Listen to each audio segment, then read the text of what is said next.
नमस्कार मित्र, कैसे हैं आप सभी। मुझे आशा है कि आप सभी बहुत अच्छे होंगे।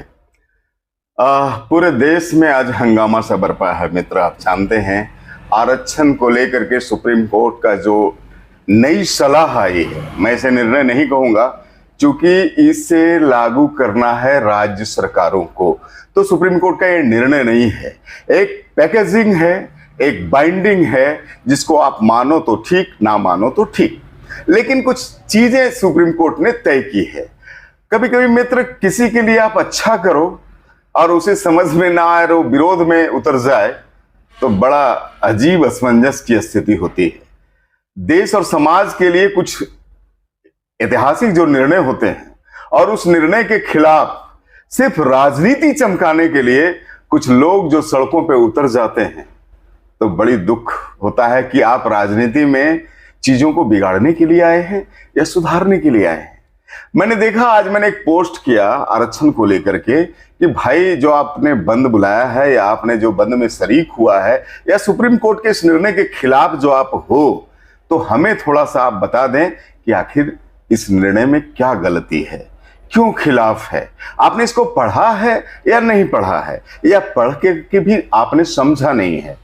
मेरे बहुत सारे मित्र ने मुझे मनवादी कहा, संघी सोच के व्यक्ति कहा, मुझे अजीब अजीब अल्फाजों से नवाजा है। मुझे उससे कोई शिकायत नहीं है। लोगों की अपनी अपनी समझ है और लोकतंत्र है, ये कोई भी किसी के लिए कुछ भी बोल सकता है। लेकिन मुझे दुख इस बात का है कि जो समाज के पहरुए कहलाते हैं, जो सामाजिक धरोहर सोचते हैं कि मैं एक सामाजिक धरोहर हूं, मैं समाज सेवक हूं, मैं बुद्धिजीवी हूं, मैं मार्गदर्शन करता हूं समाज का, अगर वो ही चीजों को ना समझे, वो ही चीजों को समझना ना चाहे, वही चीजों को पढ़ना ना चाहे और उतर जाए बयानबाजी पे, तो समाज कैसे सुधरेगा। मेरा प्रश्न ये है मित्र। आप जानते हैं कि सुप्रीम कोर्ट ने 1 अगस्त को एक अमेंडमेंट लाया आरक्षण को लेकर के। वो ऐतिहासिक है। ऐतिहासिक किस मायने में है, अभी मैं उनके 2-4 जो अमेंडमेंट है जो उन्होंने उसको सजाया है, मैं उसके बारे में चर्चा करूंगा। सजाया है, मैं इसलिए बात बार बार दोहरा रहा हूं कि उसे लागू करने की पूरी छूट राज्य सरकारों की है। और इस छूट को मिलने के बाद भी, इन चीजों को समझने के बाद भी राज्य सरकारें बंद बुला रही हैं। जी हां, झारखंड में देख लीजिए, जेएमएम की सरकार है और वो सरकार बंद के समर्थन में है। तो चीजें बड़ा हास्यास्पद हो जाती है और उस पे जो सामाजिक सरोकार के लोग अपने आप को जो कहते हैं, वो झंडा लेकर के सुबह 5 बजे ही रोड पे खड़े हो जाते हैं और सेल्फी चस्पा करके अपने आका को बताते हैं कि मैं तो आ गया हूं सर, मैं बहुत वफादार हूं। उन्हें ना पढ़ने से मतलब है, ना चीजों को समझने से मतलब है, ना किसी डिस्कशन से मतलब है। सुप्रीम कोर्ट ने मुख्यतः 2 बातें एसटी और एससी आरक्षण को लेकर के कहा है। वो 2 बातें क्या है?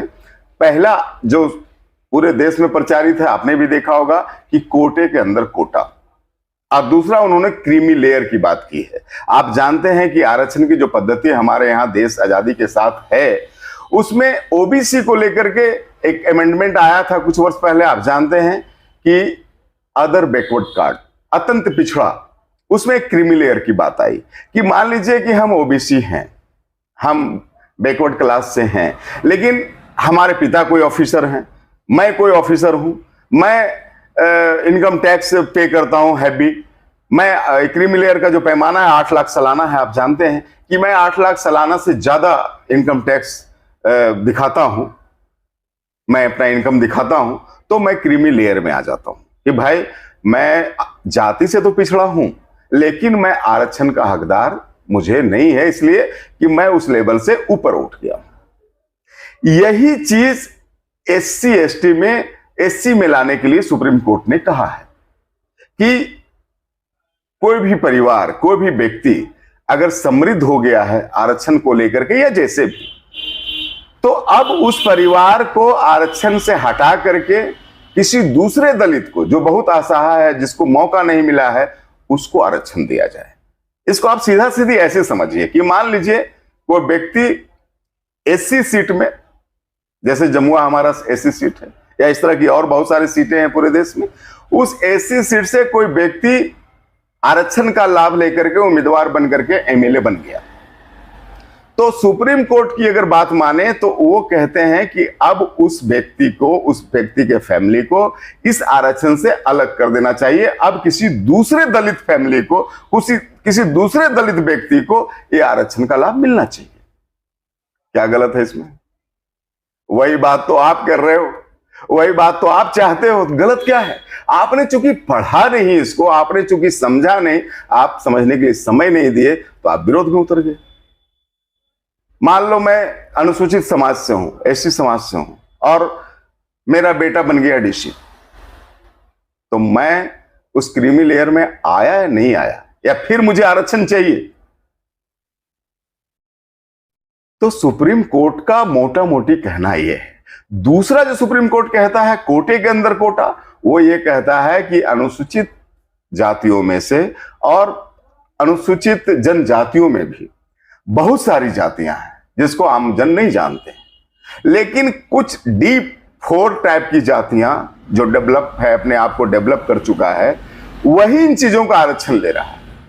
और जो जातियां हैं वो ना एजुकेशन में उसको आरक्षण का लाभ मिल रहा है, ना जॉब में मिल रहा है, ना राजनीतिक प्रतिनिधित्व में मिल रहा है। चाहे आप डोम की बात करें, हाड़ी की बात करें, चाहे आप मुसहर की बात करें, इस तरह की बहुत सारी जातियां हैं।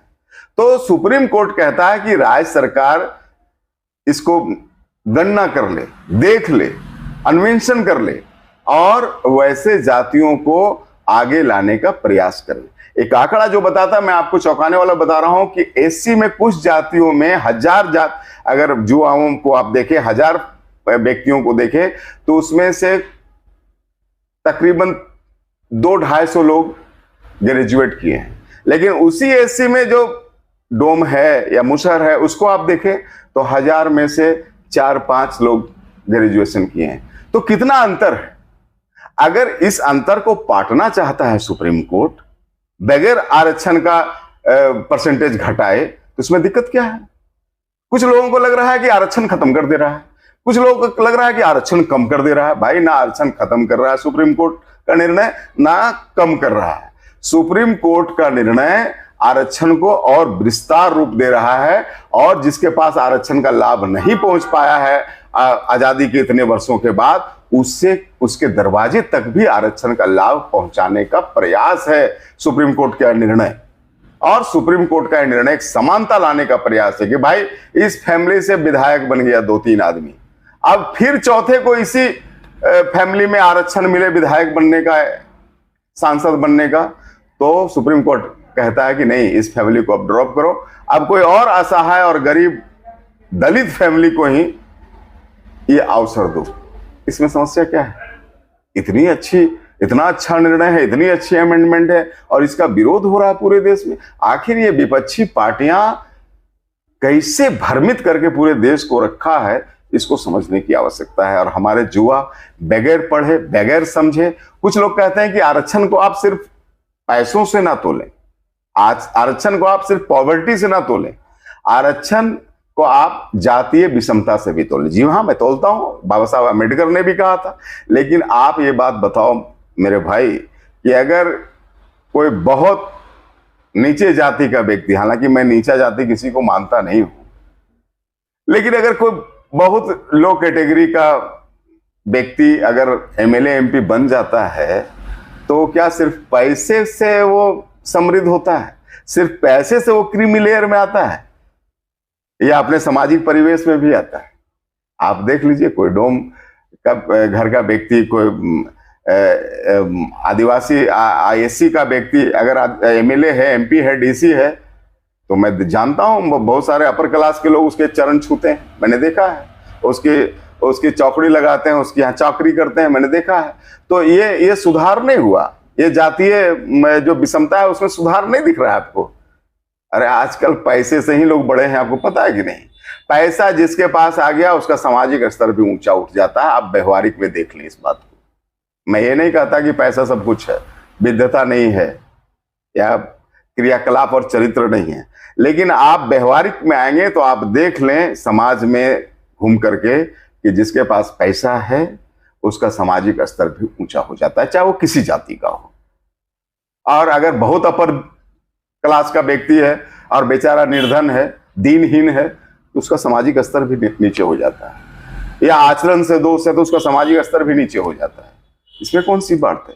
तो मेरा निवेदन है सभी, खास करके अपने युवा भाइयों से कह रहा हूं कि भाई सुप्रीम कोर्ट के अमेंडमेंट को, उसके निर्णय को आप सर्च करके पहले पढ़ो और उसको समझो कि सुप्रीम कोर्ट की मंशा क्या है, सुप्रीम कोर्ट क्या कहना चाहता है, सुप्रीम कोर्ट क्या करना चाहता है, और सुप्रीम कोर्ट का अमेंडमेंट अगर देश में लागू होता है तो उससे लाभ होगा कि नुकसान, इसको बढ़िया से आप समझिए और उसके बाद ही किसी के पक्ष और किसी के विपक्ष में उतरिए, और नहीं तो राजनीतिक टूल्स बनने से हमारे युवाओं को बचना चाहिए। बहुत बहुत धन्यवाद।